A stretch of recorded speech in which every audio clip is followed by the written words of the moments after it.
Iniciando, eu agradeço todo mundo aí que dedicou uma parte do tempo para estar acompanhando esse evento da Comissão de Diversidade, Inclusão e Responsabilidade Social aqui do escritório. A gente tem se organizado para trazer aqui um calendário não só da diversidade, como também da responsabilidade e da inclusão social. E hoje, marcando a celebração do Dia do Orgulho LGBTQIAP+, a gente tem como convidado o professor Alberto Barreto Gorsch, que é um amigo, mas também é um especialista, um professor bastante respeitado na área, que vai tratar aqui com a gente. O professor Alberto Barreto ele vai ministrar a conferência intitulada Direito como Instrumento de Efetivação da Diversidade. O professor ele é advogado, doutorando em Diversidade Cultural e Inclusão Social pela Fevale, mestre em Direito pela Universidade de Santa Cruz do Sul e presidente da Comissão Especial da Diversidade Sexual e Gênero da OAB de Santa Maria. A ideia é que a gente tenha aqui uma possibilidade de diálogo, o professor vai estabelecer isso de maneira muito mais clara do que eu aqui nessa breve introdução, mas agradeço ao professor por ter aceito o nosso convite, em nome não só da comissão, mas em nome do escritório, e lhe passo a palavra. E tem mais apenas outra coisa muito importante, qualidade importante, é gaúcho. Nós dois somos gaúchos. Casualmente, eu estou preparando um chimarrão ali, eu coloquei já a água fervendo para tomar um chimarrão. Vocês viram que eu estou... Obrigado, estou encasacado aqui porque a temperatura está muito baixa aqui. Estamos beirando 0 graus. Imagino. Eu sou de Rio Grande, professor. Rio Grande. Eu sou de Santa Maria, mas eu estou em Porto Alegre hoje. Santa Maria da Boca do Monte. Continue, professor. Continue. Aí, obrigado. Então, gostaria de, primeiramente, agradecer o convite, né, para participar desse momento com vocês, dessa roda de conversa, para que realmente a gente possa dialogar sobre temas que são tão importantes. E, de imediato, eu faço essa deferência na pessoa do Paulo.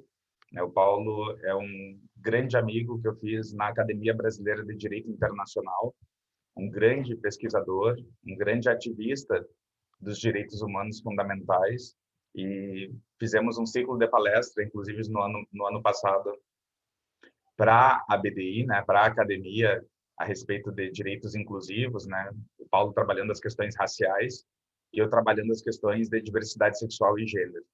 Então, fico muito feliz de poder contribuir e feliz de ter conseguido fechar a agenda, porque a data de hoje é uma data que é muito alusiva e ela é muito importante, né, para vários segmentos da sociedade.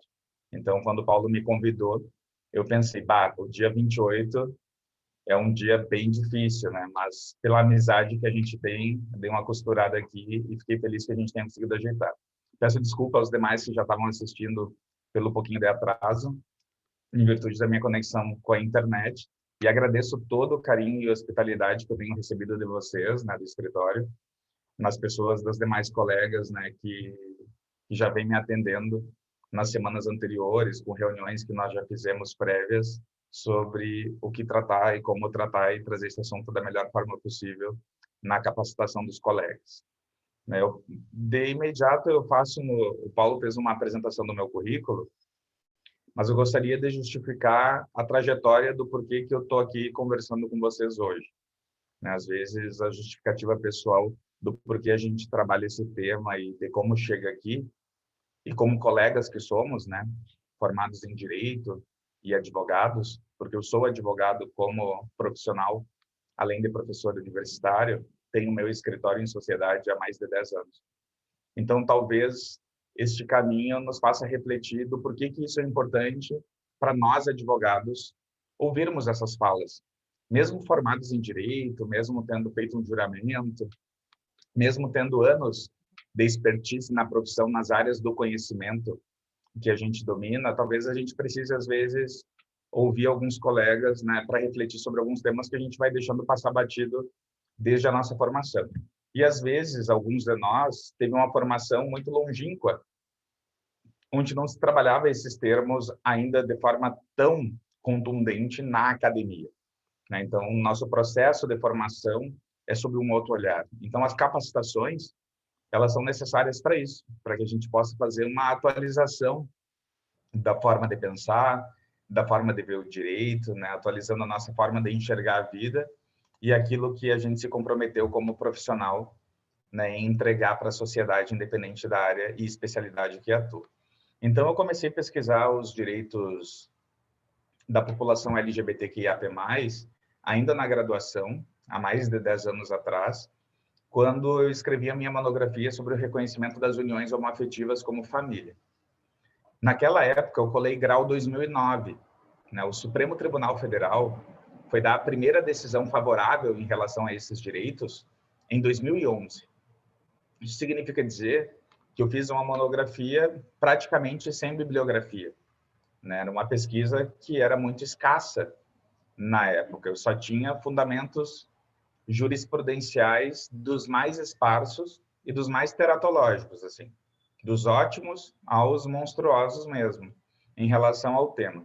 Então, foi uma dificuldade começar a pesquisar esse tema e talvez isso, com o tempo, tenha legitimado algumas falas, né, e tenha me dado algum mínimo de expertise na área no decorrer dos anos, pela inovação da época do trabalho.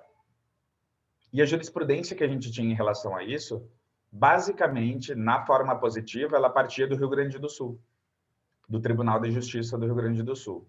Né, os primeiros reconhecimentos desses direitos eram daqui, né, através, especialmente, da desembargadora Maria Berenice Dias, que já foi uma mulher à frente do seu tempo, porque ela foi a primeira desembargadora, a primeira juíza do Tribunal de Justiça do Rio Grande do Sul. Então, ela já impactou dentro das questões especificamente de gênero, né? Então, ela já fez essa vanguarda. E ela, então, que criou, enquanto desembargadora, academicamente, a expressão uniões homoafetivas, com o objetivo de fazer com que a justiça entendesse que essas uniões deveriam ser tratadas não só nas varas cíveis, né, como empresas que eram tratadas, mas sim nas varas de família, porque eram baseadas no afeto, assim como as relações heterossexuais. E as primeiras decisões da justiça foram do Rio Grande do Sul. Primeiro reconhecimento dessas uniões, primeiro pedido de pensão por morte na Justiça Federal do TRF4, que é da nossa região, que enquanto juíza substituta, Simone Barbissan Fortes deu ainda na comarca, na seção judiciária de Porto Alegre. A primeira visita íntima, né, a penadas, que eram companheiras, foi no presídio de Santa Maria. Né? O primeiro reconhecimento de alimentos por divórcio também foi no Tribunal de Justiça do Rio Grande do Sul. E por incrível que pareça, né, eu sei que nós, eu digo nós aqui como comunidade da advocacia, o escritório no qual eu estou falando hoje, ele tem sede no Rio de Janeiro, que eu perguntei para o Paulo antes, né? E o Tribunal de Justiça do Rio de Janeiro era o Tribunal de Justiça mais conservador em relação a esses temas. O que é uma dicotomia, né, em relação ao que a gente sabe que culturalmente, socialmente, o Rio de Janeiro, na evolução desses direitos, representa, né, para a comunidade brasileira, né, em relação a acesso à informação, à comunidade internacional, as lutas em relação à temática. Mas no direito, nós extremamente fechados. Talvez, com isso, eu já justifique o objetivo da gente ter que se capacitar. Né? Porque, embora às vezes pareça a gente estar em grandes centros, em grandes escritórios, em grandes comunidades jurídicas, que ao olhar para o interior do Brasil, parece que a gente está em nível de cosmopolitismo à frente do seu tempo, muitas vezes as nossas pautas elas são conservadoras, retrógradas, que não condizem com a realidade da sociedade. E por isso da importância da gente estar sempre ouvindo novas falas, né, abrindo a nossa mente para novos olhares. E esse momento, infelizmente eu digo isso, é o momento que a gente discute esta pauta, porque junho é o mês do orgulho, e o dia 28 de junho é um dia onde quase que, de forma geral, a gente é procurado para fazer essas falas. Ficamos felizes, no sentido de que somos procurados para fazer essas falas, e ao mesmo tempo tristes, e por isso, infelizmente, que essas discussões sejam apenas nesse período do ano e quase sempre nesse dia do ano. E o ano ele é feito de 366 dias. E parece que durante os outros 365, a pauta invisibilizada, inclusive por alguns colegas nossos, né, que fizeram juramento, que se proporam a defender direitos humanos fundamentais e, assim, seguir nas suas áreas, né, do conhecimento. Então, eu comecei a fazer essa pesquisa ainda lá na graduação. Academicamente, estendi elas nas especializações lato sensu, no mestrado, e hoje no doutorado, que ele é em diversidade e inclusão, eu pesquiso a jurisprudência do Supremo Tribunal Federal nesta última década, nesses últimos 10 anos.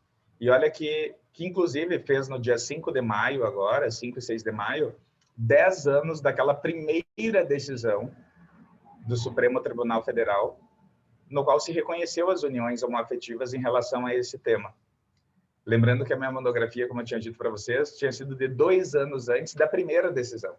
E hoje a minha tese é sobre toda a jurisprudência consolidada do Supremo nesta década, além desses 2 anos posteriores à minha primeira pesquisa.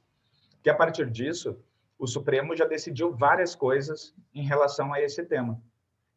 Como, por exemplo, o direito à extensão de licença maternidade para casais de mães ou pais, o direito ao uso do nome social pelas mulheres trans e travestis, o direito ao cumprimento de pena em cela feminina por mulheres transexuais e travestis, o direito à doação de sangue de pessoas LGBTQIA+, que não era um direito nosso, né? E aí eu já uso o meu lugar de fala por ser uma pessoa homossexual e que defende a pauta, então isso me traz um pouco mais de lugar de fala, né? Por sentir na pele, não conseguir exercer plenamente os meus direitos. Muito embora eu seja uma pessoa instruída, com acesso à informação, que tenha a minha voz ouvida, sou homem, sou branco,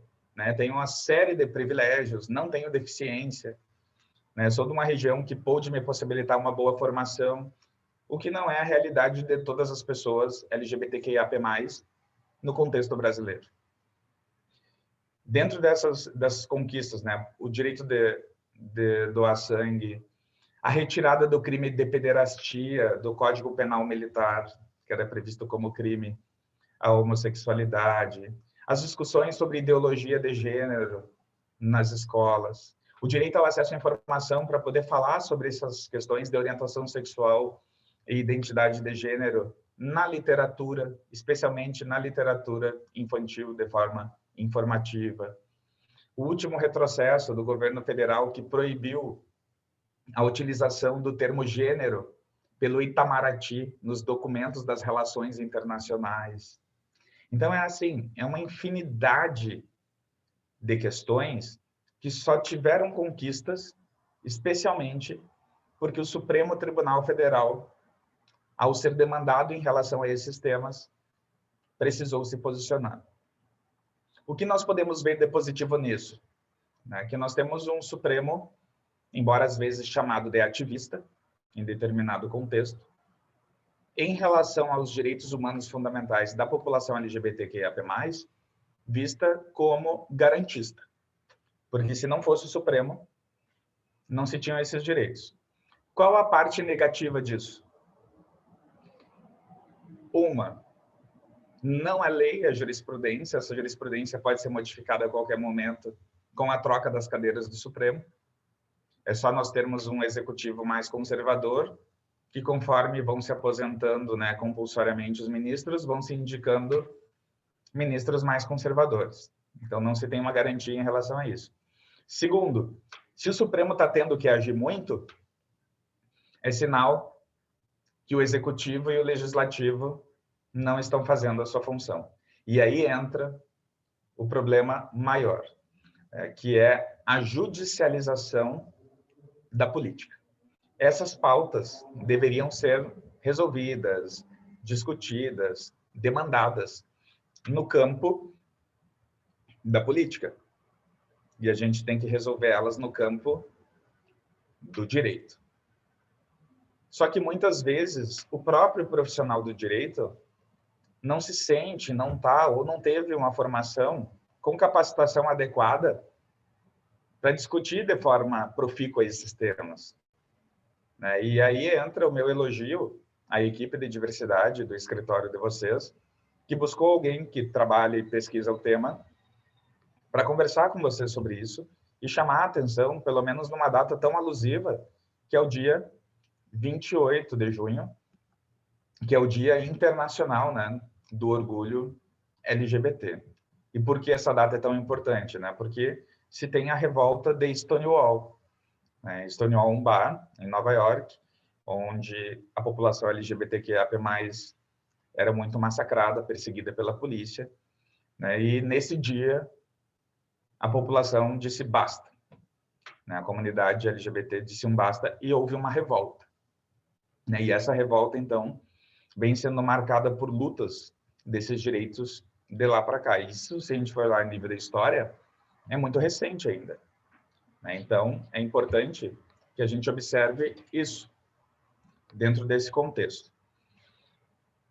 Sobre essa perspectiva do Executivo e o Legislativo não demandarem essas pautas, isso tem uma justificativa, que é termos uma população que ainda é conservadora em relação a estes temas.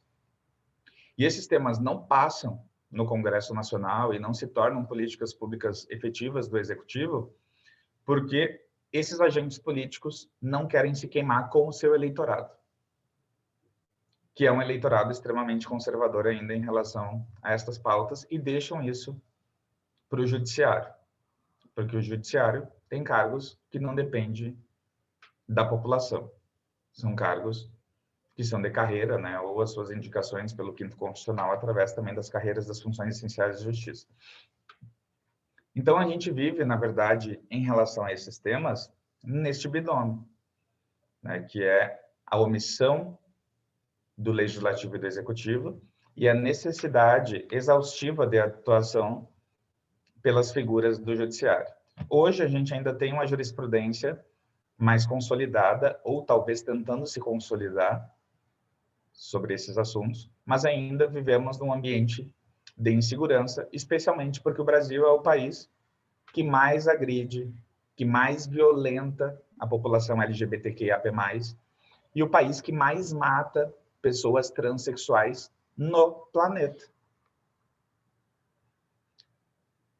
E aí a gente pensa, né? Nós, como profissionais do direito, que somos, independente das nossas áreas de atuação, no civil, no tributário, no penal, no previdenciário, no ambiental. Independente disso, né, nós temos um compromisso com a sociedade, né, com aquilo que nós nos formamos e aquilo que pretendemos para que tenha um progresso da humanidade, especialmente da sociedade brasileira. A gente está preparado para discutir essas demandas? A gente está preparado para conversar com o nosso cliente, que é da população LGBTQIA+, sem ofendê-lo? A gente está preparado para se relacionar com colegas que às vezes se sentem não intimidados, mas menos confortáveis por estarem num ambiente aparentemente hostil em relação a esses temas, através de piadas, através de brincadeiras, através de situações que parecem simplesmente, né, uma simples brincadeira mesmo em relação a esses assuntos, e a gente não se dá conta que está reproduzindo historicamente, né, posturas que violentam a identidade dessas pessoas. E aí, quando eu falo identidade, entra a justificativa das letras. Diuturnamente, eu vejo as pessoas comentarem e conversar, tá, mas por que tantas letras? Né, no meu tempo, nem tinha isso. Ou as pessoas, né, com mais experiência vai dizer, no meu tempo era só GLS, que era gays, lésbicas e simpatizantes. Aí depois virou LGBT, né? Primeiro virou GLBT. E aí depois, por uma luta feminista importante, o L foi para frente, né, para dar visibilidade às mulheres lésbicas. Porque tu vê que a discriminação de gênero é, inclusive, dentro da própria pauta, de tão forte que é o machismo estrutural, né, que torna invisível as mulheres lésbicas por serem mulheres. Então, é toda uma necessidade de reafirmação diária que, de modo geral, a população heterossexual, branca, especialmente homem, não tem. Às vezes se questiona, né, para as pessoas se eles acham que a orientação sexual e a identidade de gênero é uma escolha. E as pessoas dizem, acho que sim. Acho que as pessoas escolhem ser gay, escolhem ser lésbicas. É a opção sexual da pessoa. E aí a gente pergunta, quando é que tu escolheu ser hétero? Ah, não, eu nasci assim. Tá, e por que que tu nasce hétero e as pessoas escolhem as outras orientações? Então, é simplesmente porque a gente não consegue respeitar que a diversidade sexual e a identidade de gênero, na sua forma plural, é da natureza humana. E que o mundo não é composto de uma forma binária. Não é só o masculino e o feminino. Existe toda uma diversidade. Então, cada letra dessa, que vai se agregando e se atualizando com o tempo, de L, G, B, T, Q, I, A, P e o mais significa que a gente ainda não tem capacidade cognitiva de entender uma sorte de orientações e de identidades de gênero que no futuro talvez a gente possa perceber e que no passado, quando a gente via só o GLS, a gente não enxergava nessa pluralidade de letras que tem hoje, porque não são letras, são vidas, são pessoas, são famílias. Quando se agride essa população, a gente não está agredindo só essa população. A gente está agredindo aquela mãe heterossexual, aquele pai heterossexual, o tio, o primo, o irmão, que sofre com essas pessoas, porque não são números, são pessoas que são amadas por alguém. E o que a gente tem observado na atualidade? Que, e volto para aquele binômio feliz e infelizmente, as instituições têm se preocupado em capacitar e formar os seus colaboradores em diversidade e inclusão. Isso é o felizmente, tá? O infelizmente é a motivação. A motivação, ela não é altruísta, de desenvolvimento e progresso humano, de respeito à diversidade social. É quase sempre por questões econômicas. Ou para aumentar a sua lucratividade, ou para não perder dinheiro com demandas judiciais, com perda da imagem, como, por exemplo, vocês viram recentemente a Rede Carrefour perder com questões raciais. E outras organizações também por discriminação, como um shopping agora do Nordeste foi condenado pelo segurança a proibir que uma mulher trans utilizasse o banheiro feminino. Né? E existem atitudes simples que, com acesso à informação, com diálogo, a gente pode ir melhorando nessas relações sociais. Então, a capacitação, a formação das pessoas, elas são por isso, né? Com o objetivo de melhorar. Mas as empresas hoje, elas estão preocupadas com o negócio, mas isso já é um ponto positivo, porque a gente consegue levar essas demandas para as organizações. Então, o mundo corporativo, no momento e no futuro, está extremamente focado em habilitar colaboradores que compreendam a importância do respeito à diversidade, porque vocês vão lembrar que na nossa época de colégio, diversidade, falava em diversidade, a gente pensava em meio ambiente, né? Diversidade para nós era fauna, flora. Hoje, quando a gente trabalha diversidade, já nos vem uma nota mental, né, com direitos humanos, com a diversidade de pessoas, com pautas inclusivas. E o objetivo do respeito a essa diversidade é isso. Então, a gente observa que mesmo no meio jurídico, nós temos dificuldade de compreender isso. E se a gente que estudou direito, defende direitos, né, fez um juramento sobre isso, diuturnamente os nossos assuntos são sobre isso. Então, é muito mais fácil a gente cobrar pessoas das nossas áreas do que alguém que se formou em odontologia, por exemplo, alguém que se formou em contábeis. Porque a formação dela, a realidade dela, a discussão diária dela não é essa, mas a nossa discussão é o direito. Então, se nós, profissionais do direito, tivermos uma visão fechada para esses temas, dificilmente a gente vai ter uma mudança social mais rápida. O Rio Grande do Sul, embora pareça um estado conservador, como eu já disse para vocês, em relação aos temas que envolvem direitos da população LGBTQIAP+, ele é muito vanguardista, como eu já expliquei para vocês antes, e temos muitos autores da região sul que são referência nesses temas. Mas mesmo assim, por exemplo, eu estou mais tempo em Porto Alegre agora, na extensão do nosso escritório aqui, até porque as aulas estão remotas e eu sou professor universitário mais em Santa Maria, que é uma cidade universitária, né, para quem conhece.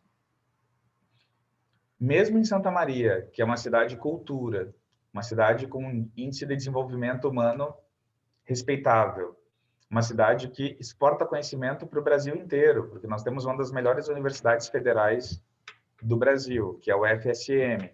Já tive a oportunidade de ser professor substituto do curso de Direito de lá. Então, forma grandes profissionais. Tivemos ministros do Supremo formado dali, inclusive. Então, juridicamente respeitado. Mesmo em Santa Maria, eu encontrei resistência para discutir esse tema na OAB, sendo que eu participo da diretoria e conselho dessa gestão. Eu sou conselheiro dessa gestão, membro da Comissão de Direitos Humanos, e com muita resistência, eu consegui pela primeira vez, e faz 2 anos que existe, fundar a primeira Comissão da Diversidade Sexual e Gênero. Então, vocês imaginem, uma cidade com essa referência, com menos de 300 mil habitantes, que é um polo educacional, uma cidade de cultura, onde esse tema invariavelmente é debatido pelo fato da gente transitar na diretoria e conselho. Eu tive resistência de umas colegas quando essa comissão foi fundada e a gente sofreu homotransfobia dos colegas.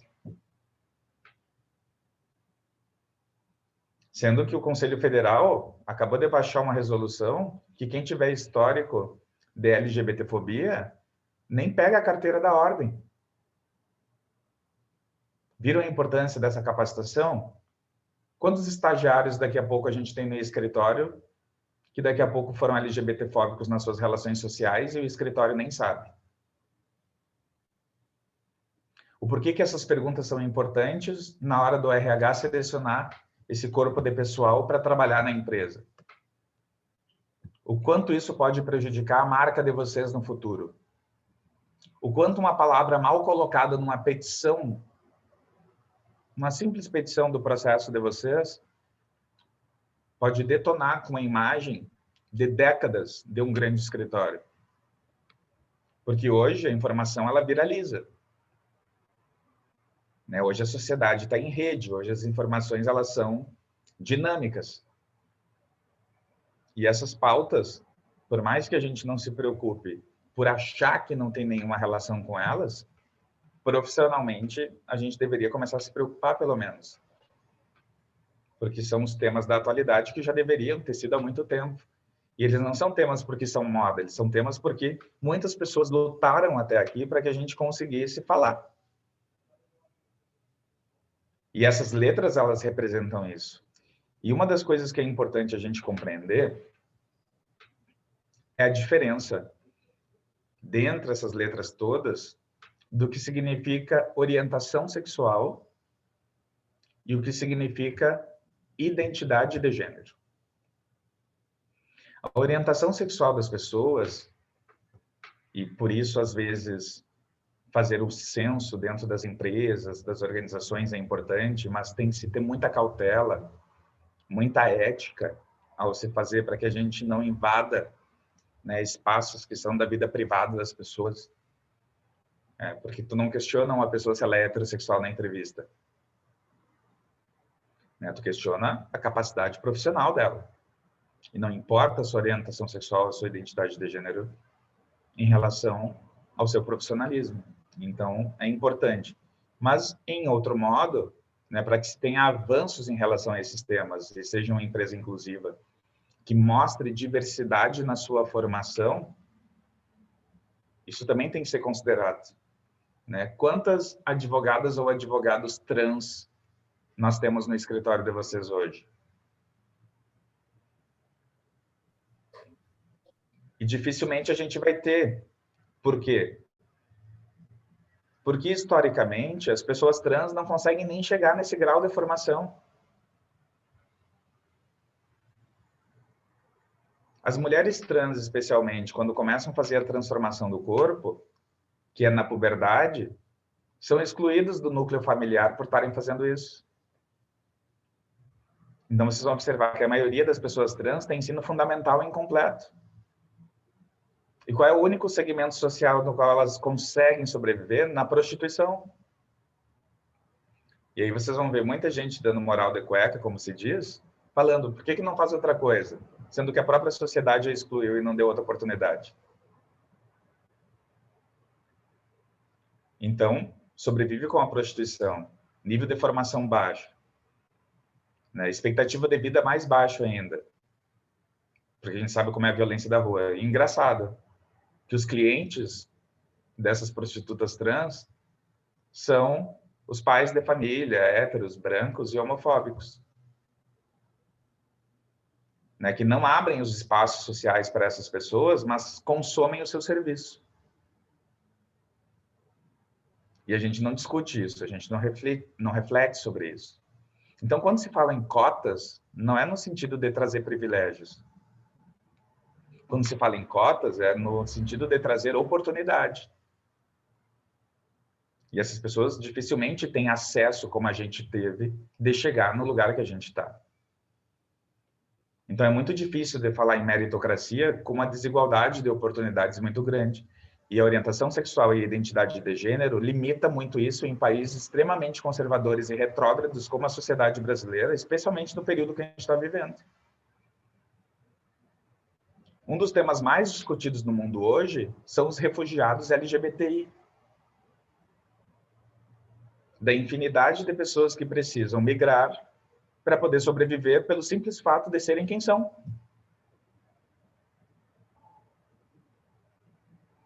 Aqui no Rio Grande do Sul, depois do início das últimas eleições presidenciais, aumentou progressivamente o índice dos ataques LGBTfóbicos à comunidade. E é o Estado vanguardista.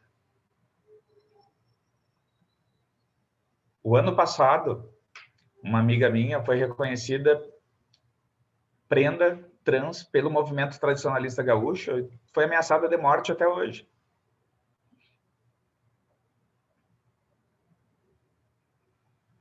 Ela é uma exceção à regra. Ela conseguiu vencer esse sistema porque ela conseguiu fazer um grau de formação enquanto não tinha feito a transição de gênero. É minha aluna na Faculdade de Direito e hoje é secretária adjunta de Cultura do Estado. Mas ela é uma exceção à regra. Quantas Gabrielas, que é o nome delas, tiveram oportunidade de chegar onde estão? A maioria morre antes. Santa Maria, que é tem essa visibilidade positiva, há 1 ano e meio atrás, em 5 meses, matou 5 mulheres trans.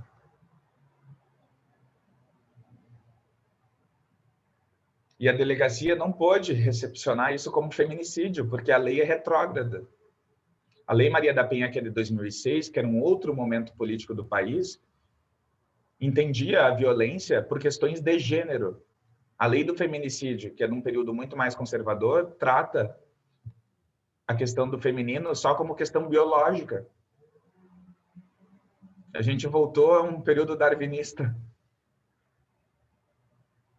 E as faculdades de direito não estão muito diferentes. Eu vejo alguns colegas reproduzindo alguns discursos, sendo que deveria ser a comunidade que deveria defender esses direitos. Hoje a gente está falando de direitos da população LGBTQIAP+, porque é o dia do orgulho. Mas isso se relaciona com todas as outras pautas de minorias. E não são minorias porque são poucas pessoas, são minorias porque não têm oportunidade. A expressão minorias vem de acesso.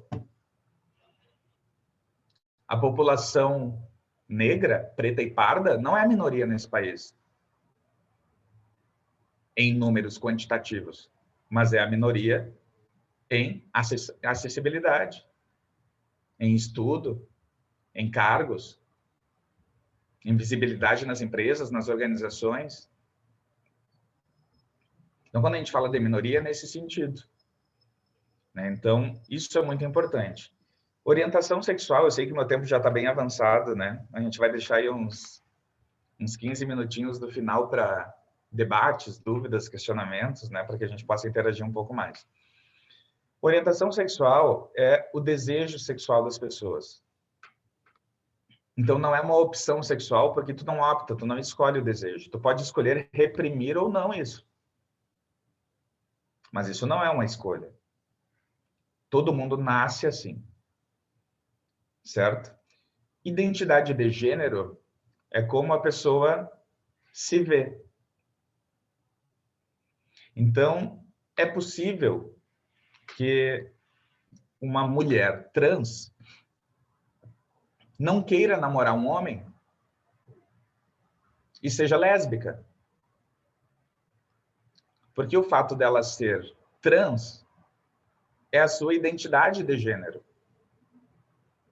Pois ela não se vê na sua psique, no corpo masculino e precisa transformá-lo. E por isso trans, de transição, de transformação. Agora, a sua orientação sexual, que é o seu desejo, a sua paixão, o seu amor por alguém, não precisa necessariamente, porque ela transformou para uma mulher, ter que ser por um homem. Então, se ela for uma mulher trans que deseja um homem, ela vai ser uma mulher trans heterossexual. Se ela for uma mulher trans que deseja uma mulher, ela vai ser uma mulher trans lésbica ou bissexual. E assim, se for um homem trans que nasceu no corpo feminino, mas na verdade tem a sua psique masculina. E quantas pessoas todos os dias morrem por isso? Pelo simples fato de serem quem são. Quantas pessoas diuturnamente não têm acesso a profissões com visibilidade importante social como a nossa, pelo simples fato de serem quem são. Então, a importância de discutir isso nos grandes grupos, né, que são pessoas que podem não ser uma elite econômica, né, mas, com certeza, aqui eu estou num grupo onde vocês são uma elite cultural. Né? Nós somos formadores de opinião. Nós somos pessoas que reproduzimos discursos. E a gente precisa repensar isso, independente da área do direito que a gente atue. Então, como se referir a uma pessoa sobre a sua questão de gênero quando a gente não tem certeza? A gente pergunta para a pessoa como ela quer ser chamada. Simples. É só perguntar. Quer que se chame dela? Quer que chame dele? No masculino? No feminino? Quantas vezes essas mulheres trans são hostilizadas e humilhadas nas delegacias, sendo chamadas pelo nome de registro, sendo que tu vê uma fisionomia feminina, só pela necessidade de humilhá-las. O Rio Grande do Sul foi o primeiro estado que conseguiu aplicar isso em políticas públicas do executivo através do nome do RG social, que foi um decreto-lei do governador do estado na época, Tarso Genro, e que viralizou para o país inteiro. Até que se chegou numa demanda de ação de controle de constitucionalidade no Supremo e se garantir em jurisprudência nacional o direito ao registro civil. E aí trocar lá no CPF mesmo. Mas o primeiro passo também foi daqui. Então, existem várias pautas, né, que devem se levar em consideração. Então, orientação sexual é o estímulo sexual, o desejo, a paixão da pessoa. Identidade de gênero é como ela se vê como pessoa. E expressão de gênero é como ela quer se expressar socialmente. Então, é por isso que, às vezes, vocês vão ver um homem de vestido. E tá tudo bem. Porque a gente determinou binariamente que vestido era de mulher, que o azul era de menino, que o rosa era de menina. Quem que disse isso? Por que que as gurias têm que brincar de casinha e os guris têm que jogar bola? Como a gente diz aqui no sul, né, Ivan? Os gurias, guria. Né? Por que que o meu filho não pode brincar de cozinha e a guria jogar bola? Olha quantas Martas a gente teria aí, né? Se tivesse estímulo para isso. Porque as mulheres da seleção, o nosso país já é tão machista nesse ponto, que a seleção feminina fez muito mais bonito que a masculina historicamente e não tem o mesmo prestígio e investimento.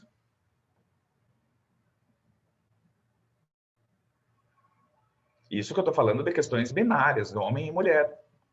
Qual é o espaço que uma mulher trans ou um homem trans vai ter no futebol? Eu tenho um orientando meu que escreveu um TCC maravilhoso, enquanto eu era professor na UFSM mesmo, sobre o direito às mulheres trans participarem do esporte e como o COI, Comitê Olímpico Internacional, se posicionava isso em relação ao CAS, que é o Court of Arbitration for Sport, que julga isso em plano internacional. Sabe o que o CAS fez? Lavou as mãos, não quis gerar uma jurisprudência internacional e disse que cada país resolve como quiser. Então, cada país, dentro da sua visão fechada, limita quem quiser. Resumindo, praticamente, homens e mulheres trans que quiserem participar do esporte têm que participar de um ato de mutilação do seu próprio corpo, porque não se reconhece as outras pluralidades, como as pessoas intersexo, por exemplo. E aí eu pergunto, e a justificativa sempre é questões biológicas. Não, porque um homem nasce biologicamente e tem mais força, a mulher biologicamente tem menos. A gente separa negros e brancos no esporte? Nas Olimpíadas tem futebol de preto e futebol de branco? No atletismo, na natação, a gente faz isso? Não, né? Mas a gente sabe que, biologicamente, as fibras musculares das pessoas negras, pretas e pardas são diferentes das fibras musculares das pessoas brancas. E por isso que os atletas negros se dão muito melhor nas provas de resistência e os brancos nas provas de explosão, como a natação. Não existem grandes nadadores negros e não existem grandes atletistas brancos. E mesmo com as fibras musculares, a gente vai separar essas pessoas?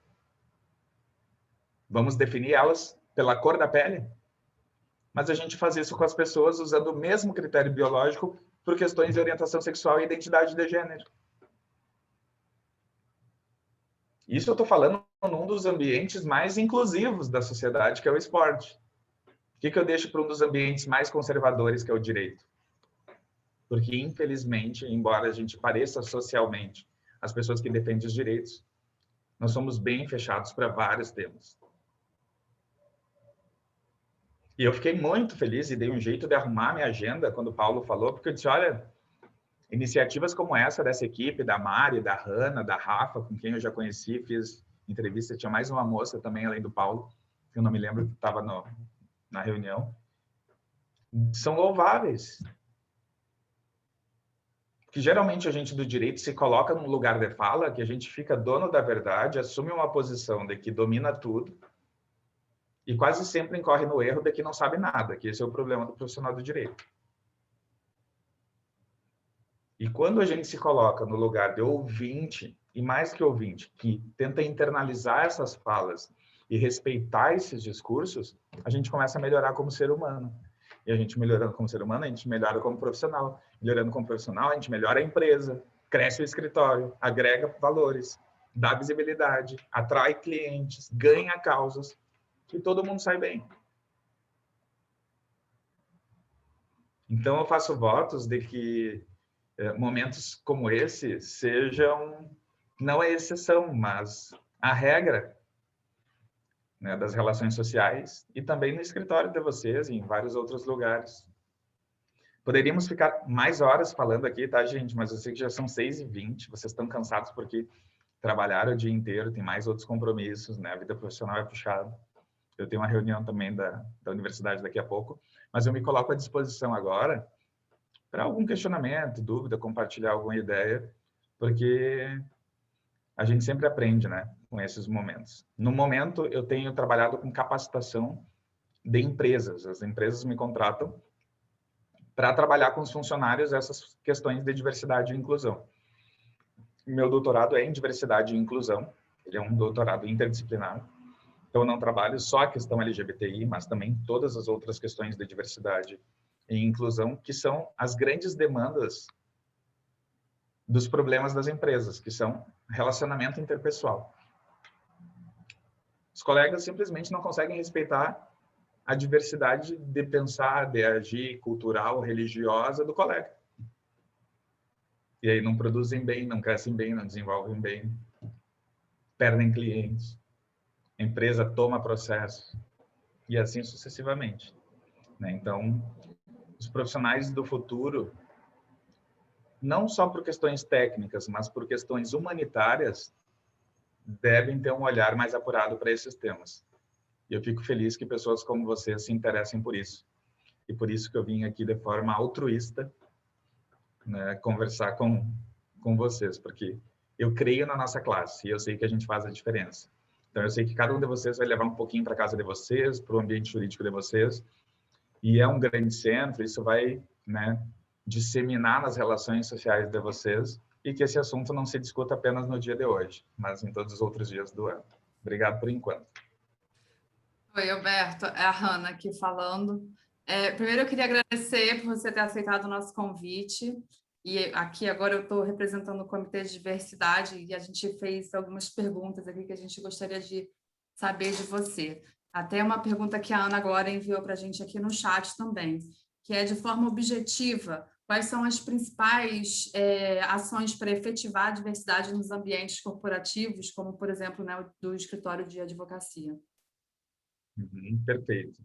Olha, acho que uma das principais atitudes que uma corporação e que escritórios de advocacia, como pessoas jurídicas de direito privado, né, podem ajudar e contribuir para a formação, é na capacitação dos seus colaboradores. É isso que vocês estão fazendo, né? Trazer pessoas dos seus lugares de fala para falarem sobre esses temas, né? Porque mais que um colega de vocês, eu sou um advogado gay. Isso faz a diferença na fala. Então, vocês precisam ouvir a pessoa negra, vocês precisam ouvir a pessoa com deficiência, vocês precisam ouvir o refugiado, né? A gente precisa ouvir essas falas. A gente tem quase sempre um discurso histórico de pessoas que não passaram, né, por essas situações, e não que não se possa defender esses temas, mas existem duas vertentes para lugar de fala, né? Tem o lugar de fala por tu ser um pesquisador ou alguém que defende a causa, ou por tu também ser isso, ou até não ser isso, mas ser alguém que passa isso na pele. No meu caso, eu juntei os dois. Sou uma pessoa LGBTQIAP+, e que sou da área científica que pesquisa o tema.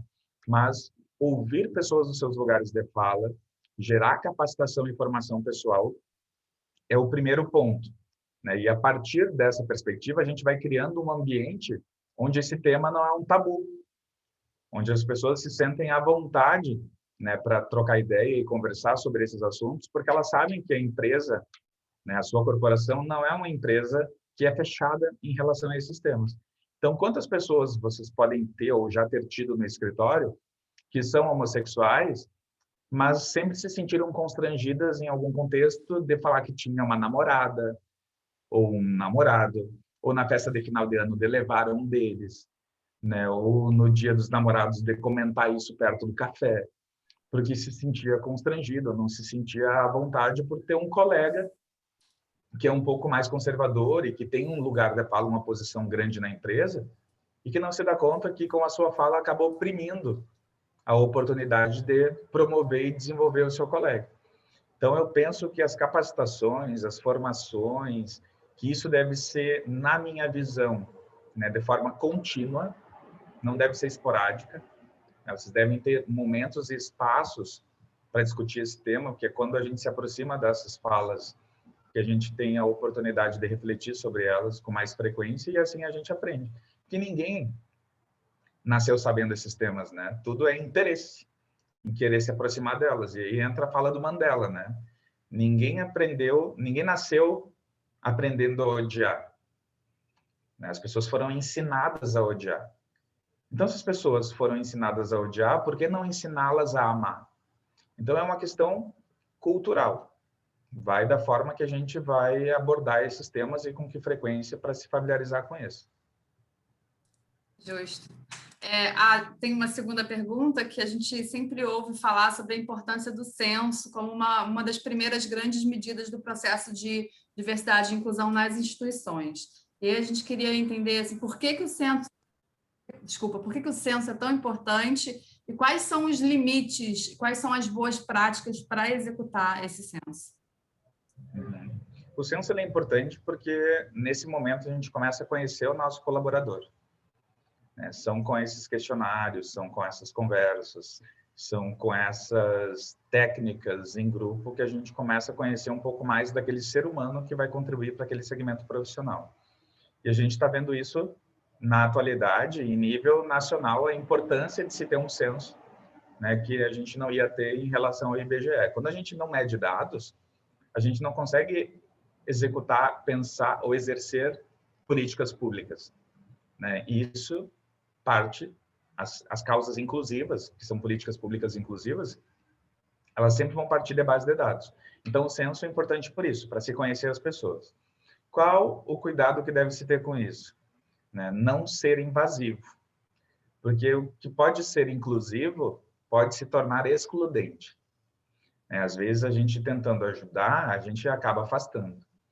Tem que ser muito sutil nas perguntas e deixar as pessoas muito livres para responder e não que isso seja uma obrigatoriedade, porque muitas vezes, para se manter nos empregos ou para conquistar aquela vaga, ela se submete a algumas questões que violam a sua intimidade, mas porque ela tem um objetivo maior, embora ela não quisesse fazer.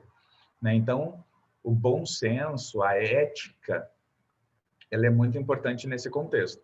Por exemplo, as questões sobre orientação sexual, não há uma necessidade da pessoa responder se ela não quiser, mas vocês podem fazer outras perguntas indiretas que vão chegar nessa informação, que nem as provas de raciocínio lógico de qualquer concurso público. Não precisa necessariamente, pode ter uma pergunta sobre orientação sexual, que ela pode marcar um X que não prefere não responder.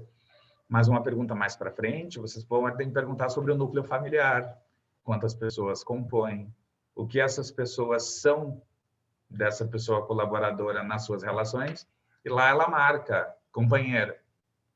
Pronto, não respondeu nessa questão, mas respondeu na outra, numa questão perguntando se vai precisar de dependente no plano de saúde. Então, vai tendo formas sutis de se questionar sem ser invasivo. O mais importante é sempre respeitar a intimidade das pessoas, porque existem informações que são do universo privado e que, às vezes, a gente querendo ajudar, a gente acaba gerando um tipo de violência emocional ou psicológica. E esse tipo de violência que a gente até conversou previamente sobre, a gente não pode exigir que ninguém venha a público, levantar a bandeira. Eu queria que você falasse um pouco sobre isso. Às vezes existe uma demanda assim, poxa vida, você deveria, você faz parte da comunidade, você deveria falar, dar a cara a tapa, como dizem, mas isso não é verdade, Claro que não, Cada pessoa tem o seu processo, cada pessoa tem seu time, e todas as pessoas podem defender uma pauta, mesmo sem pertencer àquele grupo. Eu não preciso ser negro para defender a pauta racial. Eu não preciso ser uma mulher para defender questões de gênero. Eu não preciso ser uma árvore para defender o meio ambiente. Então, obviamente, que pessoas heterossexuais, inclusive, têm o compromisso social de defender essa pauta se eu quiserem, e o direito de eu fazê-lo. E não existe uma obrigatoriedade das pessoas que são da população LGBTQIA+, que já são as vítimas do processo, ter que ainda assumir uma luta por direitos que são básicos. Obviamente que algumas pessoas têm mais visibilidade e a sua fala impactam mais socialmente, que pode contribuir de forma mais alusiva, mas a gente tem que deixar as pessoas muito livres, porque a gente não sabe em que ponto sensível isso toca na formação psicológica dessas pessoas. Geralmente as pessoas que sofrem essa exclusão, elas já sofrem essa exclusão, elas escutam essas piadas, elas já são segregadas desde a sua infância, da sua adolescência, e isso automaticamente vai formar na personalidade dessa pessoa na fase adulta. Algumas pessoas conseguem superar isso de forma mais fácil, tem gente que vai passar por essa encarnação aqui e não vai conseguir. Então, respeitar o espaço dessa pessoa é um sinal de humanidade. Obviamente que quanto mais vocês criarem um ambiente favorável e propício para isso, as pessoas se sentem mais soltas para o fazê-lo, né? Numa campanha de Dia dos Namorados do escritório, né? Que vão colocar lá, sei lá, uma propaganda, um adesivo. Lembrem de fazer referência a esse segmento, usa um gênero neutro, né? Cria um ambiente que mostra simbolicamente que existem outras formas plurais e que o escritório reconhece e respeita. A pessoa não vai dizer nada, ela pode estar pianinho, porque ela pode estar se descobrindo naquela orientação. Mas ela vai chegar em casa tomando um vinho e vai dizer, eu trabalho no escritório massa. Olha a campanha que eles fizeram. Não tenho coragem de me assumir ainda, mas olha aqui que legal. Ela já vem trabalhar com gás amanhã, faz 10 petições a mais do que tinha que fazer. E o escritório ganha. Entendeu? É esse tipo de coisa, sobre humanidade. Não, apenas eu queria agradecer ao Alberto, né? Acho que como provavelmente mais velho aqui, agradecer a sua generosidade em vir nos brindar aí com uma excelente palestra. E enquanto você falava, eu pensava, se resume numa questão de respeito, né? O respeito ao ser humano, quer dizer, você respeitar as individualidades, respeitar. Eu estava pensando também que se você vê que até, se a gente vendo a questão da mulher, né? Se você for ver, a mulher, se não me falha a memória, adquiriu o direito ao voto em 32. Em 62, ela precisava ter o estatuto, né? Se não me falha a memória, se não estou errado, 62 ela precisava da outorga do marido para poder trabalhar.